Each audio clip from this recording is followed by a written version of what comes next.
Aku sengaja tidak datang karena aku khawatir sholat tarawih akan diwajibkan kepada kalian. Hai, assalamualaikum warahmatullahi wabarakatuh. Selamat datang di channel aku, Nada Renata. Selamat menjalankan ibadah puasa, selamat berbuka puasa, selamat menyantap sahur, atau kapanpun kalian menonton video ini.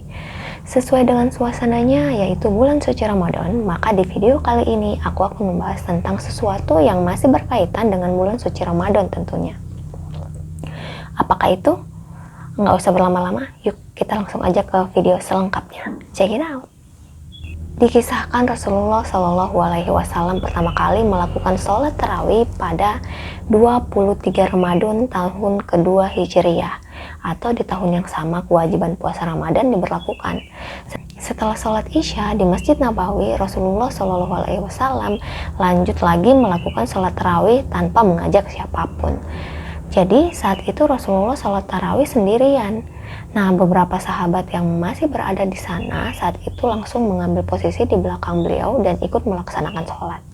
Setelah sholat tarawih selesai, Rasulullah pun kembali lagi pulang ke rumah tanpa mengatakan apapun terkait dengan sholat yang dilakukannya tadi. Sehingga para sahabat ikut meninggalkan masjid itu. 2 hari kemudian, tepatnya di tanggal 25 dan 27 Ramadan, Rasulullah kembali lagi melakukan sholat yang sama. Di waktu yang sama setelah sholat Isya.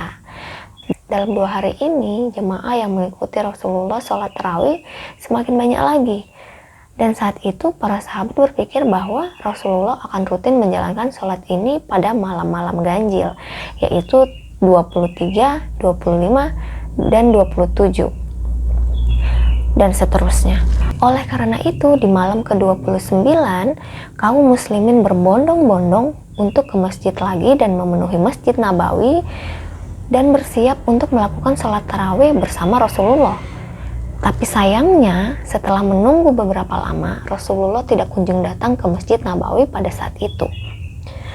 Dan Rasulullah Shallallahu Alaihi Wasallam baru datang ke masjid saat waktu azan subuh berkumandang keesokan harinya. Nah, melihat hal itu, salah satu sahabat Rasulullah pun bertanya, "Wahai Rasulullah, mengapa semalam engkau tidak datang untuk sholat tarawih? Kami semua sudah menunggumu sejak azan Isya."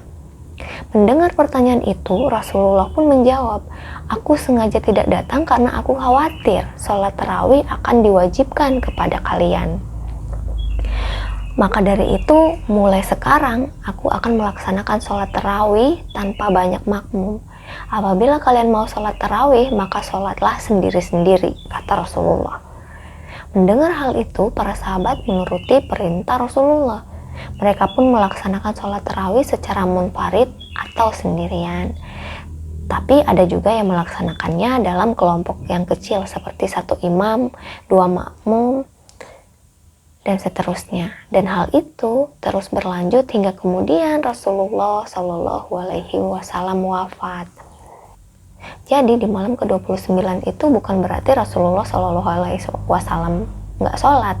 Rasulullah tetap menjalankan sholat tarawih di rumah sendirian karena tidak ingin diikuti banyak makmum. Dan setelah umat muslim dipimpin oleh Khalifah Umar bin Khattab, barulah ada pembaruan aturan sholat tarawih. Nah, yang kita lakuin sekarang ini nih, dimana pada suatu malam di bulan Ramadan, Khalifah Umar ini pergi mengunjungi Masjid Nabawi. Sampai di Masjid Nabawi, Umar bin Khattab melihat ada banyak umat muslim yang melaksanakan sholat tarawih secara terpisah dengan imam yang berbeda-beda. Nah, melihat hal itu, Khalifah Umar bin Khattab langsung berkata, "Menurutku akan lebih baik jika aku kumpulkan mereka pada 1 imam." Dan tidak lama kemudian, beliau meminta mereka untuk sholat dengan 1 imam yang saat itu adalah Ubay bin Ka'ab. Dan sejak saat itulah masyarakat muslimin mulai menjalankan ibadah sunnah sholat tarawih secara berjamaah di Masjid Nabawi.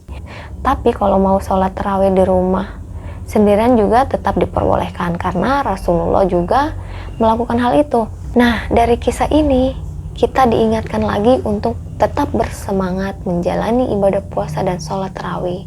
Semoga ibadah kita selalu dipenuhi keberkahan. Amin ya rabbal alamin. Nah, sekian dulu video dari aku. Terima kasih sudah menonton. Wassalamualaikum warahmatullahi wabarakatuh.